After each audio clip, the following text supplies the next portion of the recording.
Hello, dear audience. Hi, Dr. Kiyaki. We are going to continue our conversations on fear, like we started last time. We did 2 conversations already on fear, and we think that this is a very contemporary, very important issue that is present in human life. Last time, my impression from our conversation was that there are 2 or many kinds of fears. And we want to categorize those fears today. Thank you, Presbytera, for being with us, with the audience today. And I would like also to introduce the book. It's called Encountering Women of Faith, and it's published by St. Catherine's Vision. It's the volume 1. In the book, we have many, many saints that have become an example of Christian life and have given their life as an example for us. And many saints have been discussed in this book in a contemporary way, how they speak to the modern times. What issues did they face that we also face, and we can overcome those problems and grow spiritually having this kind of examples. Thank you for the book also, Presbytera. We hope that our audience will benefit from this book. If they want, they can get from the bookstores. It's published by Holy Cross Orthodox Press, by the Greek Orthodox Theological Schools Press, so it would be easy to find it through them, and maybe through Amazon. So Brookline, Holy Cross, the Greek Orthodox School of Theology, and their bookstore will have it. Let's start with talking about fear in general. What is it, and how can we categorize? Is there a good fear and bad fear? That's what you think? And what kind of fear in general is good, and what kind of fear in general is bad? Thank you, Arkady. Hi, everyone. This is a continuation from our previous 2 programs that dealt with fear, where we talked about there's at least 2 ways to look at fear. In a good way, that fear can be a good thing, and fear can be not such a good thing. And when I was thinking about that today, I realized that maybe a slightly more helpful way of looking at fear to get to those perspectives is to think of fear as a teacher. Why is fear a teacher? Well, first of all, it's built into us. It's built into us, into our own physiognomy as humans, that when there is something dangerous, there's usually 2 responses: fight or flight. And so when we're in that situation, there's an instinctual reaction, especially seen in the animal world, but as human beings, we too are full inheritors of that instinct to either combat when it's time, and the fear tells us it's time to overcome a danger, or to escape the danger by flight. And so fear is a good thing. It helps save lives. So it's not a bad thing to have fear because it helps save lives. There's one. Another thing about fear is that it points to our finiteness. That's why we have fear. When there's a danger, when there's a tiger coming to attack us, so to speak, there's the fear, the instinctual gut, visceral reaction that, oh, my end can be here at any second. I remember about a year and a half ago, I was leaving my office and I was pulling onto 6A, which is a very beautiful winding highway, little highway. Used to be the main road going down Cape Cod. Now there's a real highway going down Cape Cod. But during the summer, there's a lot of people speeding up and down the highway. And so where I live is beyond a little hill. And I remember pulling out onto the highway, and out of the corner of my eye, there is someone coming over that hill 60, 70 miles an hour. And I'm already trying to pull out so I can turn to make, to get on. And I realized that I was going too slowly. And this person, whoever it was in a hurry, was going too quickly. And I thought I was going to get killed. I mean, it was that, here he comes, he's coming. And so I felt the immediate fear of, oh my gosh, my end is near. And what's different than, which surprised me was, it was so fast, I couldn't even pray. The closest thing to a prayer, and it would have been my last prayer, the closest thing to a prayer, obviously I'm here, I didn't get killed, but the closest thing I could say to a prayer was, here I come. So, here I come. And whatever happened, the next thing I knew, the car had already passed me. And so So fear is a good thing. You know, it wakes us up, it prepares us, fight or flight. I guess I was kind of preparing for flight. You know, here I come. You know, I guess. And so it's important to listen to the fear. Part of the problem with fear, though, and this is when I think it can be bad, is when we don't learn from the fear. Mm-hmm. Okay, because the fear is so overwhelming. The fear is so, if it's fight or flight, do what you need to do. But there might be fears that are kind of chronic. There might be some anxieties that are chronic, that are with us over time, that we kind of worry about but don't go too deeply into. And that because perhaps that whatever is more deeply embedded about the fear in us that we don't want to learn, we kind of avoid, and yet we're connected to it. And so that's when fear can get us stuck. That's when we're partly in it and partly not in it, partly in it and partly avoiding it. And that can eat away at our energy, that can eat away at our awareness. I think most of us have felt that kind of fear, or maybe feeling that kind of fear from time to time. It's important to look at that. So it can be more of a teacher rather than a drain of energy that can distract us from living our lives more truthfully and more joyfully. I have one example that will kind of explain a little bit this kind of fear, and also I have example from my own life that has been my problem in my life, I would say, that connects those two. I think it's lack of confidence that I had growing up. When I was a student, I had a dormitory room that I ordered. It was in very bad shape, so I didn't go there. And I lived with my relatives. And after 6 or 7 months, I had some things that I had to get from that office. And I had this amazing fear inside of me that I cannot go back there because I've ordered the room and I haven't taken it. And it took me 3-4 months until I had the bravery to go there and say, well, here I am, I need to take care of this stuff. Even though I don't live here, I have occupied the room, I never used it. But when I went there, I met the person, I was talking to him, having great respect towards him to overcome my fear in some sense, to show that I'm respectful towards you, so don't be angry with me or something like that. And the reaction I got from him was completely the opposite. He was like, what's the matter? I mean, why are you talking to me like this?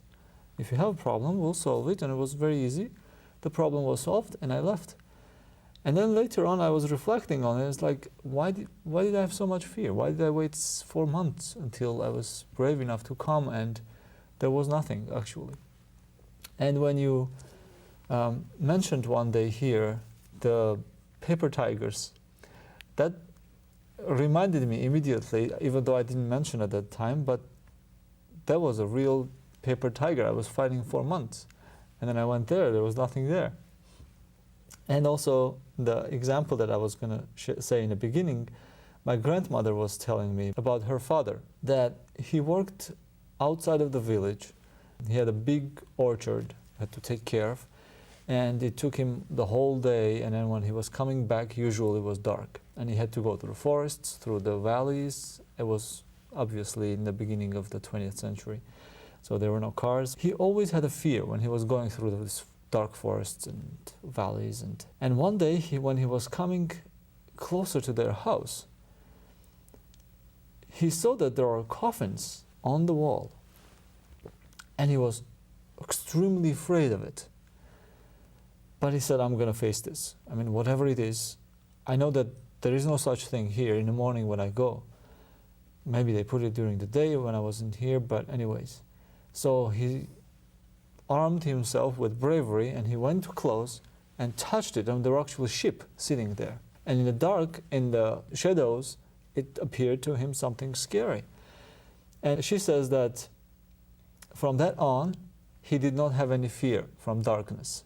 Once he faced and he touched and he realized that something can be illusional, from that on he had more clear mind with this. So I guess this is kind of a bad fear that person can have, although it can be also natural, but it can be overcome. It's natural. Fear is natural. We shouldn't be mad at ourselves that we may have fear sometimes more often than we like or want to admit.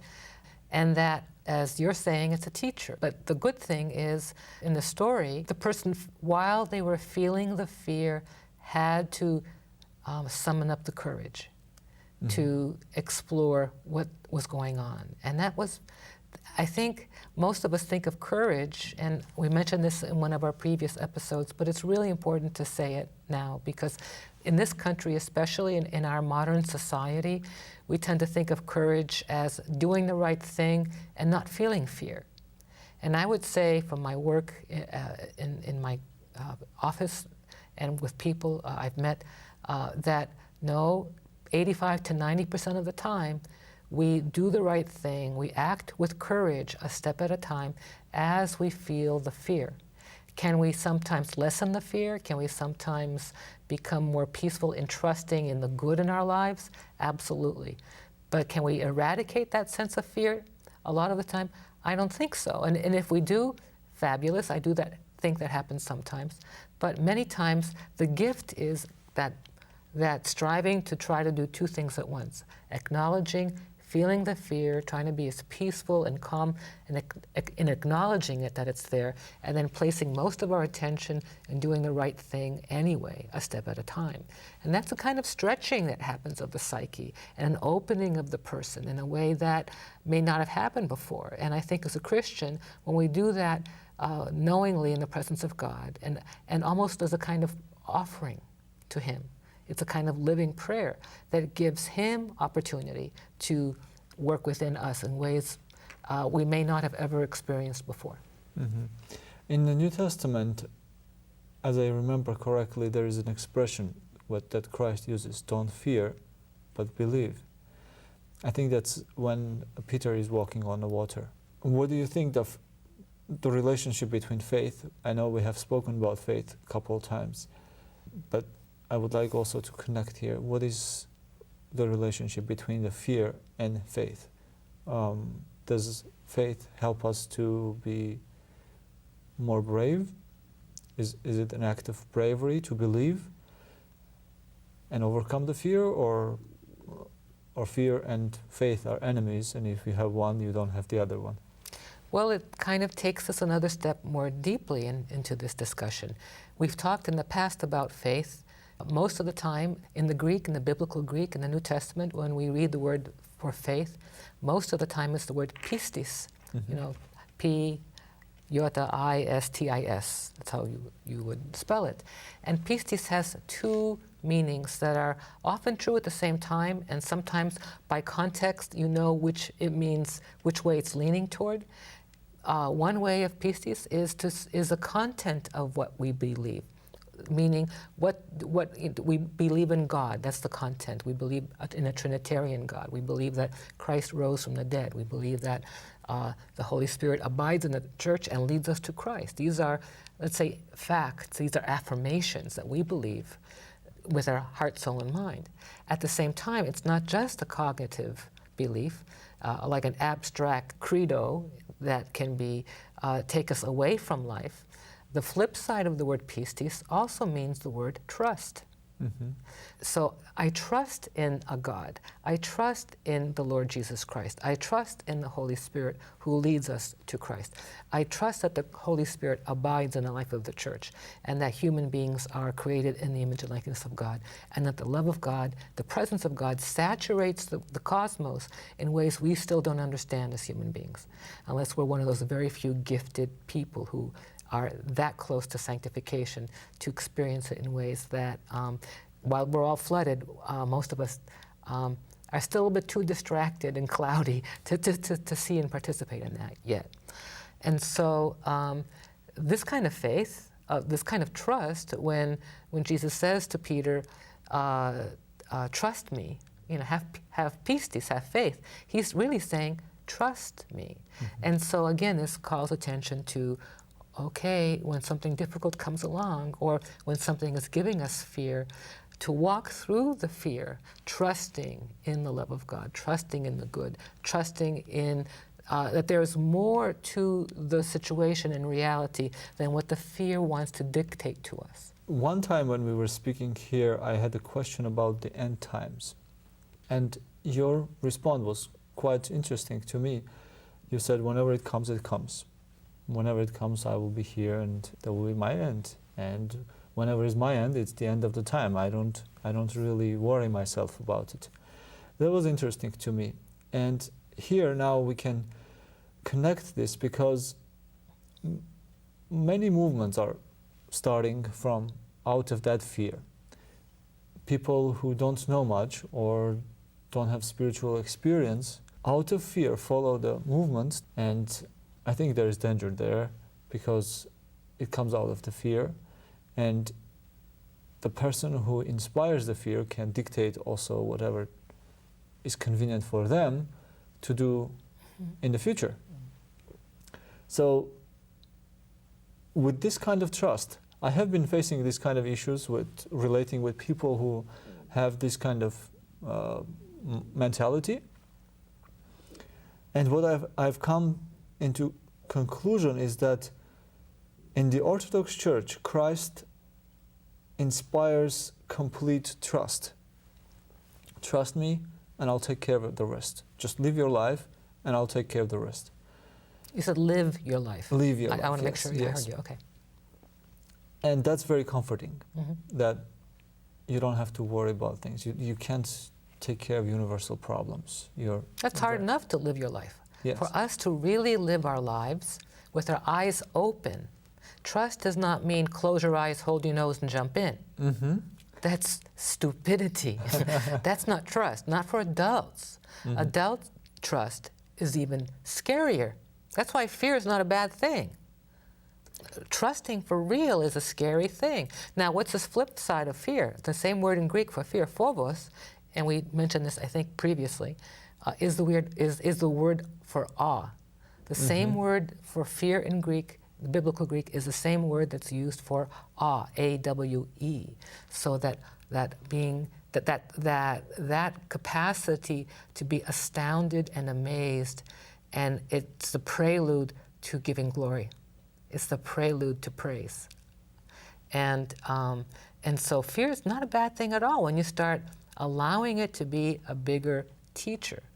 So getting back to when I said stupidity, there's trust when it's stupid, and I know too many people, myself too, where I will make an impulsive, quote, trusting decision when I really didn't sit with and learn from the depths of the fear, and also learn from the situation in which I find myself from which to proceed, and then take a risk in trust with my eyes, heart, mind, and being aware of what I'm doing.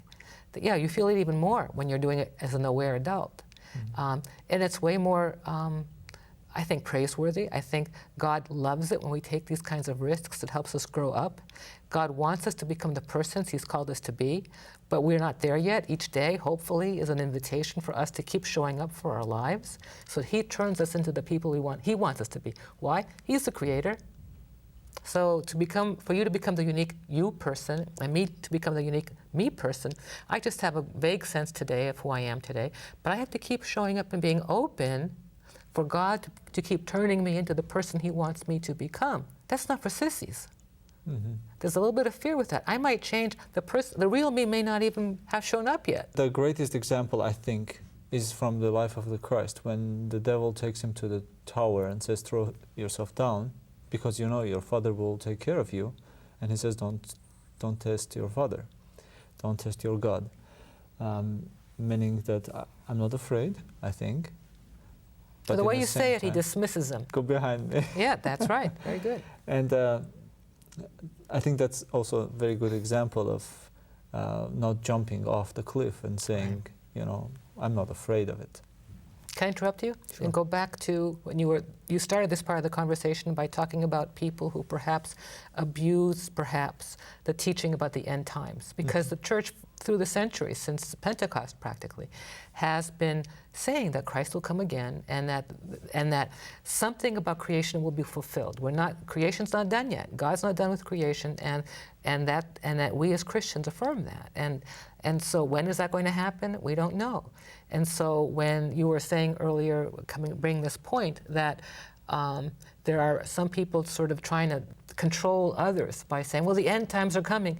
Well, when we die, that's our end. That's, when we die, that's our end. If the end times comes when I'm still on this planet, well, okay, that's my end. If the end times comes after I physically am done playing, running this race, then, I'll be already partially there, and then God will do the rest. I'll do what I have to do, I guess, on the other side.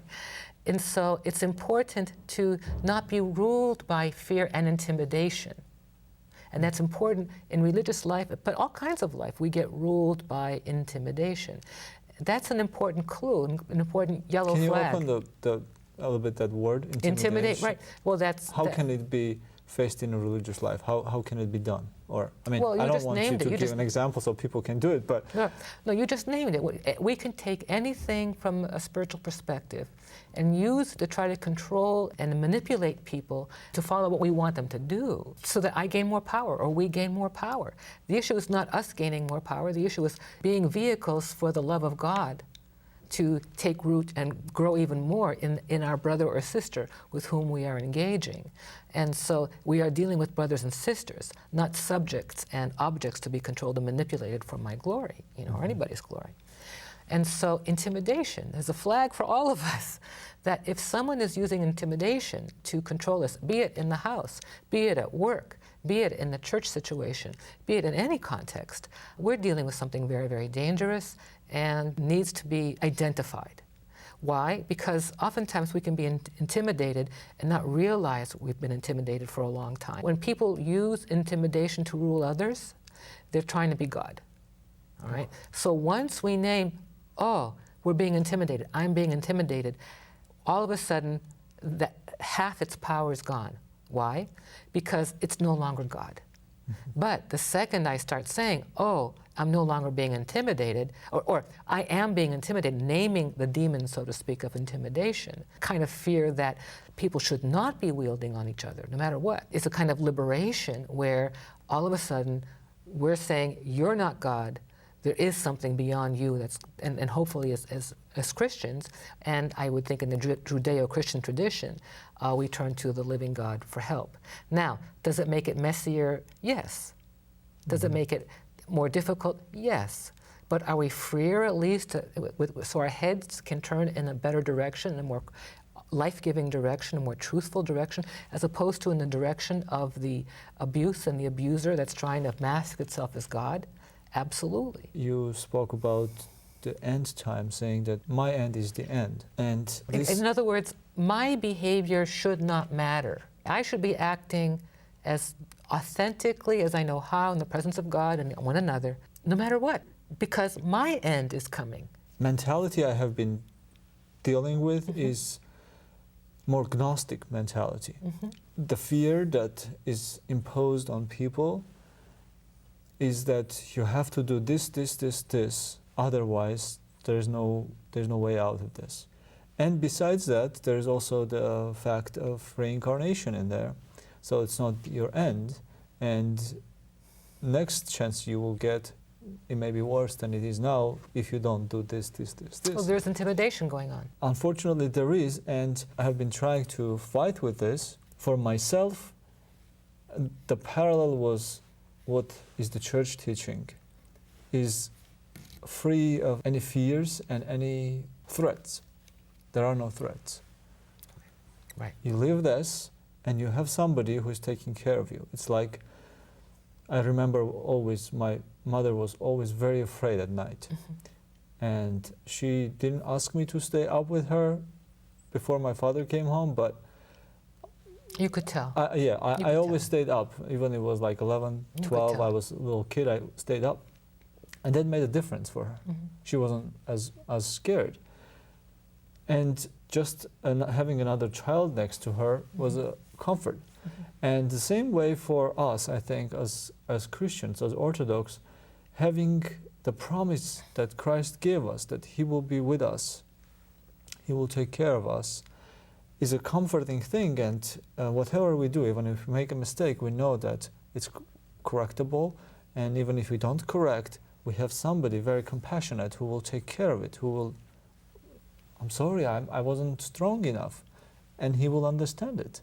But on the other hand, where people intimidate or where people threaten that if you do this, it's going to be this way. If you don't do that, you don't have other choices.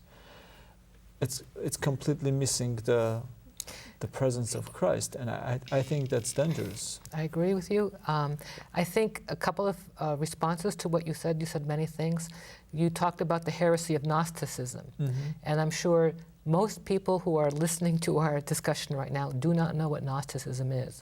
So if I can say Gnosticism was and is, I would add, a movement that has been with humanity many, many centuries and in many faces, and so we really can't define it right now. It's spelled Gnosticm, so you can take a look on the internet and find some quick definitions of it. But after the establishment of the church, after Pentecost, from almost immediately, that was one of the biggest threats to the life of the church, west and east, but especially in the east. And so between the 2nd and the 6th centuries especially, you'll find lots of tracts and lots of discussions and discourses combating various phases of Gnosticism, because reincarnation was a popular belief in most expressions of Gnosticism. And why I say expressions of Gnosticism, because some systems thought there were a few gods out there, others thought there were more gods out there. They argued on how many heavens there were and how deep the firmament was, and it was just on and on of various types of speculation within the various schools of Gnosticism. And I don't want to even add about the sexual depravity in many of those sects. And so S-E-C-T-S, sects. But there was a lot of sex in some of those sects, okay, just to say. And so some of these groups adopted some of the language from Christianity, even tried to marry it with Christianity and try to, make a new brand of it. Sounds like marketing done in the United States and Canada and all over the world, right? So Origen didn't mean to. Origen was trying to go more deeply into the mystery of what it meant to be a Christian. And so, the church had a hard time with what he wrote. They kind of let him off the hook. We're talking about someone from the 4th century that was a good teacher, taught many good Christians, but at the same time, a lot of his writings were, after a while, they might be helpful for historical reasons, but some of his teachings are rejected by the church firmly. And so so we're also giving some church history here. But Gnosticism also has its variants today, and we don't have to go chasing it so much as you're noticing that there are many groups that are promoting reincarnation, and that for me, I'm peaceful with that when I'm in conversation with people from other religious ways of thinking and other spiritual disciplines, but it depends on the person. If that person and I are having a real conversation, and this is where he or she is coming from, and is open to me, I think we can have a very honorable conversation. If that person, however, is really not open to me and is telling me I'm wrong, and is somehow telling me I'm antiquated, and it's really more, more in tune and more progressive to think in these other terms, either to shame me, which is a kind of manipulation and intimidation, or some other way to force me to change my mind. I don't know. I'll go one step further, which is what you were pointing to. You kept referring to the Lord. The Lord respects persons. Reincarnation is kind of a process people get caught into, and you can come back as another person. But for us, we are given our personhood. In fact, according to our understanding, based on the scriptures, that God the Father had all of us in mind before the establishment of creation. We talked about this many sessions ago when we talked about providence, but that God had all of us in mind through the course of time, even before the establishment of time and matter. And so we matter. If God is a person, and we believe God is a person, and we are created in that image and likeness of that same God, then we too are human persons. And so the Lord Jesus, who we believe is God and is a person, treats us like a person, which is wonderful. When Nicodemus goes to Christ, this story in the Bible, the Bible, yes, he goes at night, which shows that he had fear of facing Christ or being seen with Christ. What kind of fear is this? I was a co-keynoter this weekend at a retreat of Orthodox from all over the country, and all of them, in one way or other, were religious experts. I'll just leave it at that. And when people come in and they're kind of assured of their religious expertise, when you are assured of your religious expertise, any of us, sometimes it's harder to listen to another person's perspective if you think he or she is different. And so there's some people who don't know me, who may have heard about me, for example, who through gossip, basically, project certain things on me. And so I remember in addressing this group to be as honest and yet as transparent and humble as possible, because I think that's the only way to reach out to people who might be coming in with negative perspectives. Nicodemus, at least, and so the people had some goodwill, and in the end this turned out to be a wonderful experience for all of us, so it was a blessing. Nicodemus didn't even have that. He, as I recall, was a religious leader. He was very powerful, and it was a lot of the religious leaders that were out to get the Lord, out to get Jesus. And so I think he was fearing for his life. And yet he risked being seen or being discovered as he reached out to him. But he did play it safe, and I don't think that's a bad thing, as safe as he could, because he still took that risk. I would like to make a connection with the modern times. There is no the Jewish mentality of the time of having one God and everything else has to be punished at the moment. But there is the other. Like a heavy-handed, legalistic yes. Definition. Okay. Well, I think I disagree with you. I think there are a lot of legalistic types out there. Now. Yes. But not. You're talking not about religious. Or religious. What do you? Both religious and Yes. not religious. Right. It's human. Because what I'm thinking is today, people sometimes feel inside that there is God, but they're non-believers. They don't go to church. They don't follow anything. They don't even admit that they believe in God. But some of them, or many of them, have similar approach to this, like Nicodemus had. Some of them are brave enough, maybe, to go at night and discover it, if it's true or not.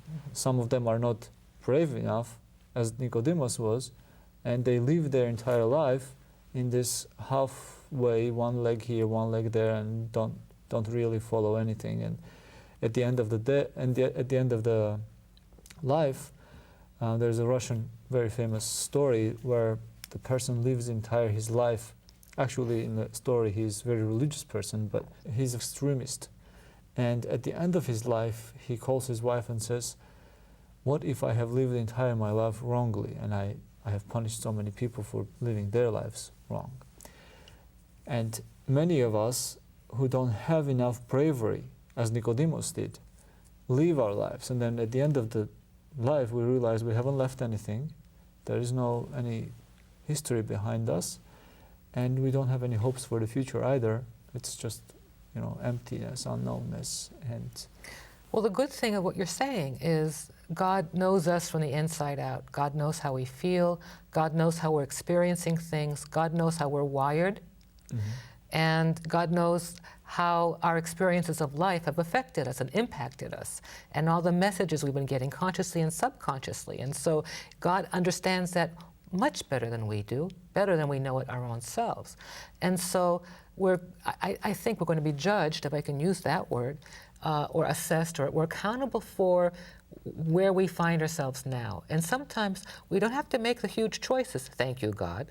The choices or the steps we have to make can sometimes be very small, because even a small step can take us to new places within the context of our own lives. And so that you said, Nicodemus came at night. I was thinking of, maybe in the Armenian history, there's a similar thing. But for 400 years, the Greek-speaking Christians were under Ottoman Muslim rule. And Christians could not read the scriptures in public. Christians could not teach the scriptures in public. And so Christians they can go to worship, but they could do nothing to teach and promote the gospel. And there were severe penalties around that, and so people were being afraid. And so what happened over time is that what developed in the Greek-speaking parts of Christianity that were under Muslim Ottoman rule was the krifo skolio, which means the secret schools. And the secret schools occurred at night, and where children and parents went to churches, and oftentimes it was the Christian clergy that would educate the children. They would teach them to read. They would read the scriptures, they would learn hymns, and they would learn more about what it means to be a Christian at night. So they didn't defy the government, so to speak, because that would be unwise and a waste. In fact, Jesus said, give to Caesar what is Caesar's and give to God what is God's. And in some way, in a political way, this was how the Greek-speaking Christians, in a political context, gave to Caesar what is Caesar's, which were the Muslim overlords. Okay, you don't want it, you're not going to get it. And yet, at night, they gave to God what is God's. And so that preserved the national consciousness, at least as a Christian people, for 400 years of rule that was not Christian and definitely not advocating the promotion of Christian teaching. And so the issue is not so much making big changes sometimes in facing our fears. It's making small changes that leave us open to the other people in a good way, and God, capital O, other. And so this is why it's really important to be in touch with, learning from our fears, especially when it's connected to helping us live more truthful, more honest, different life. That in the end, God will provide as we show up and have the courage to assess the opportunities that are in front of us. This is one type of fear, when you have the fear from the government. I know the history of the Soviets, that people were so scared. And prior to that, the Turkish yoke was on the Armenians, and they were also at that time punished for their faith. But there is the other side of it, that we are afraid nobody's going to punish us, nobody's going to kill us if we go out and say, well, I'm Christian. Or last night I was at work and there were 2 coins that looked kind of funny, and the cashier called me and showed me if this is real or not. And I looked, and it was normal, it was real quarters. And then we started talking, there were no customers. And I was reading what's written on it. They were from different states, that's why they looked a little bit funny. Not funny, but different. And I started reading what's on the coin, and I saw the engraved, "We trust in God." And my comment was that most of the people don't even believe in God. Why do we have this engraved expression on the money? We trust in God. We don't even believe in God. How can we trust somebody we don't believe in? And she's made some comments and things that there are posters that we believe in God, but we take cash only and stuff like this. So it's mostly fake, that we are Christian, we believe in God and things like this. Not in a Christian side, but with the people in general, especially in the Christian countries like Armenia. People believe that they are born Christian. I mean, when you ask a person in the street, "Are you Christian?" they'll say, "Of course," but they're not even baptized. Maybe, they're born like that. They're Armenian. That means they're Christian. And the same thing here. We have on the money. We trust in God, but we don't believe in God, obviously. Well, you're making me think of when you said the Armenians were born Christian. Many Christians have said that. The Armenians being the first Christian nation. I'm going to bow my head to that. It's in their genes anymore. It's in the genes. Well, but even more in the past century or so, some very well-respected Protestant theologians have said the same thing. And I'm forgetting which one. There are 2 very well-respected theologians, Reinhold Niebuhr and Richard Niebuhr. And I'm not sure which one of the 2 said that, so I apologize to the readers that I can't remember. But they said some very important things of what it means to be a Christian in Western culture today. Some, I think Orthodox especially, would benefit to read a lot of their writings. But what you're talking about is a kind of fearlessness, not no fear, that in a sense, is sort of reflecting a kind of, on my planet, a dehumanization of what it means to be a person.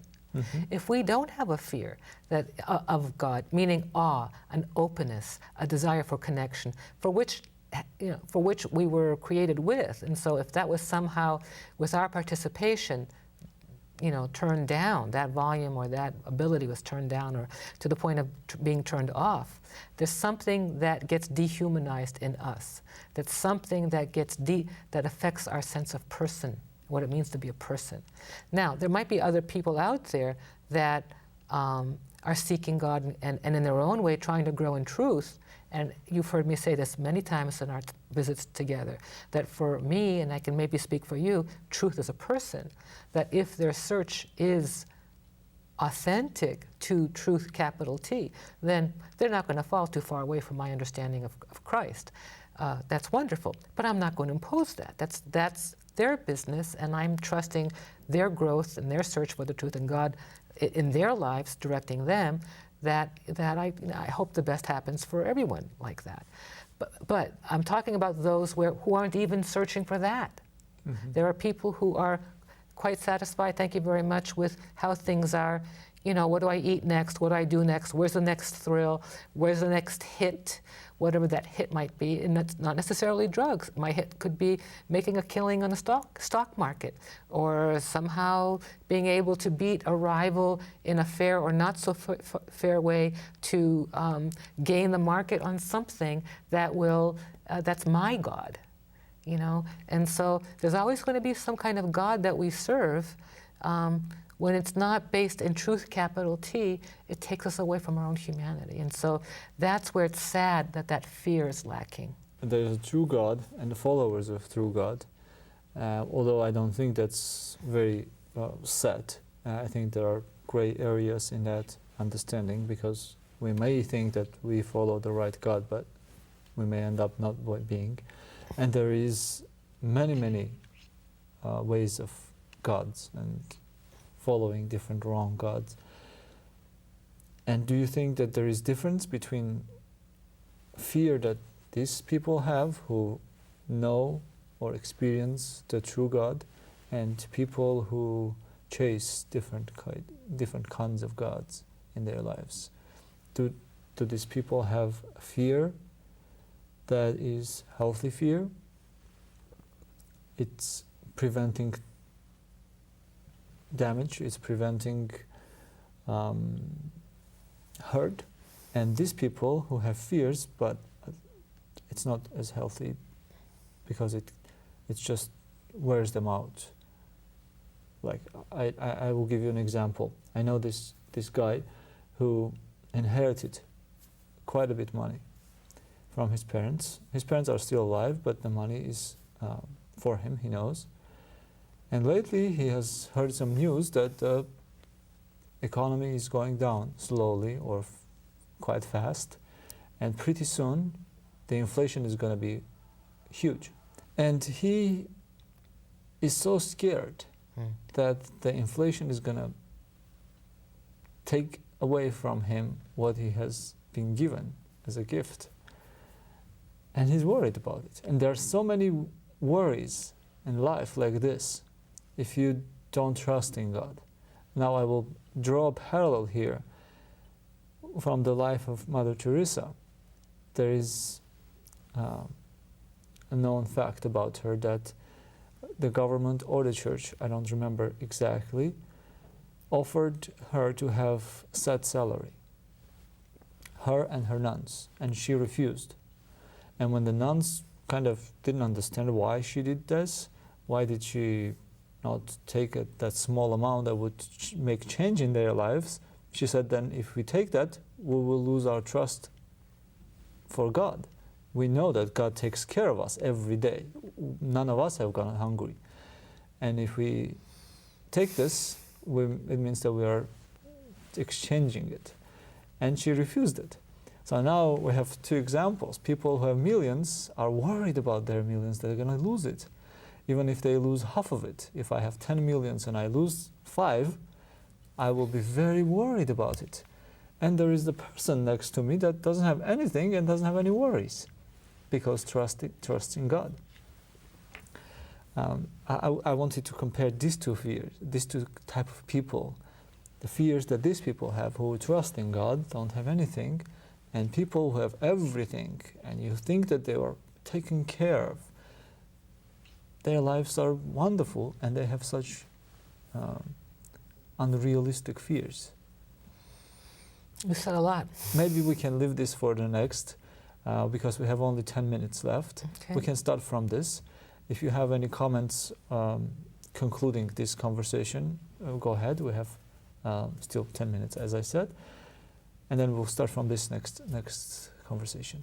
Well, just the button you're pressing me most is, I think, Mother Teresa's rejecting a regular salary for her and her nuns, even though it was very small and could not provide everything.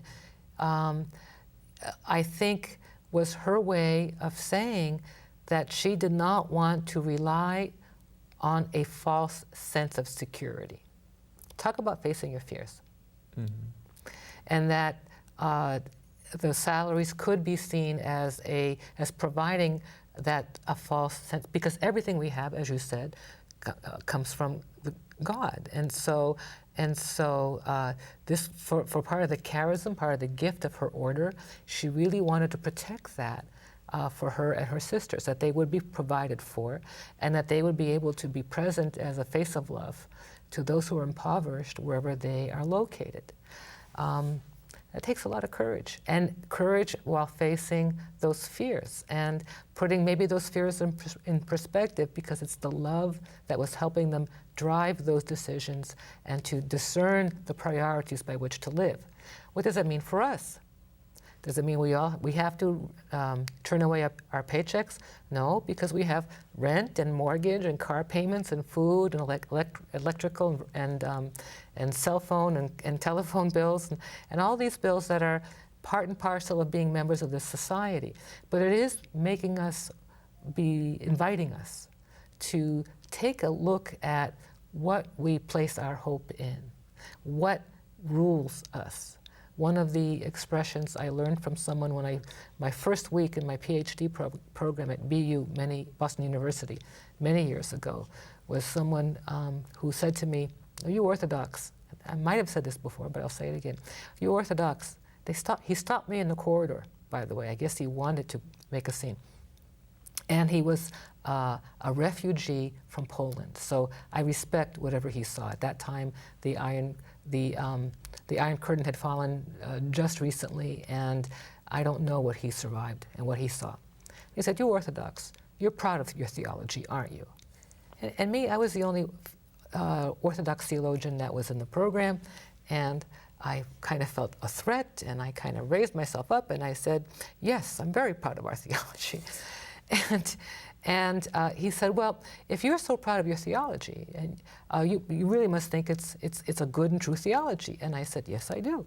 And he said, "Well, how you spend your money and your resources reflects your real theology." I went away wounded, but I think a little bit more of a better person as a result of we put our money where our mouths are.